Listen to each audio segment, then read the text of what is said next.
Let's talk about Mullet Man Loser in front of a Christmas tree. You might be wondering, why am I sitting in front of a Christmas tree, and why is there no green screen, and why is there no comic book video today? I'm a big fan of the Souls games. I've always been a fan of the From Software franchise, all the Dark Souls games, Bloodborne, Demon Souls, but there was one game that I always hated, and that game was Sekiro: Shadows Die Twice. Now, this video was not hating on Sekiro: Shadows Die Twice. In fact, it's the complete opposite. See, when I first played this game, I kind of ran straight into it thinking that it was a Dark Souls type game, dodging people and not parrying at all, and quickly learning that this game kicks you in the balls like 20 times. And I think maybe after you fight Gyobu,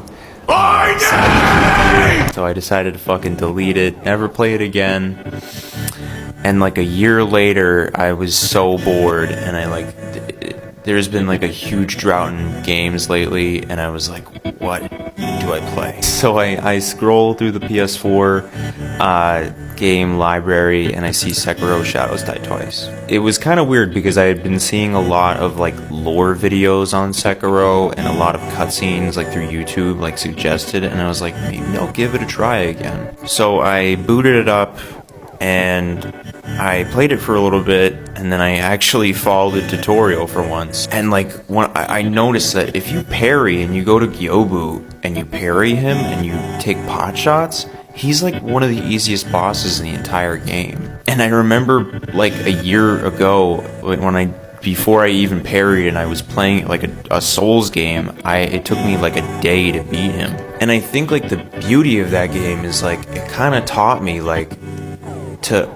unlearn things to relearn them in a way. Like if you go into a game expecting it to be the way that you want it to, you're gonna be met with a brick wall. But if you are willing to accept like that the game is like, you know what, fuck you, we're gonna flip everything upside down and you're gonna play it our way, it's kind of like, whoa, okay, this is fucking different. Like, this is new. And like, playing it, I didn't even realize that you could go on top of the tower in Ashina and actually fight the guy that cuts your arm off in the beginning. I thought that was like the end boss. You travel your way up and kill side bosses, and then you unlock like this beautiful like technique where if Genichiro throws a lightning bolt at you, crazy, you can jump up in the air and absorb the lightning and fucking throw it back at him.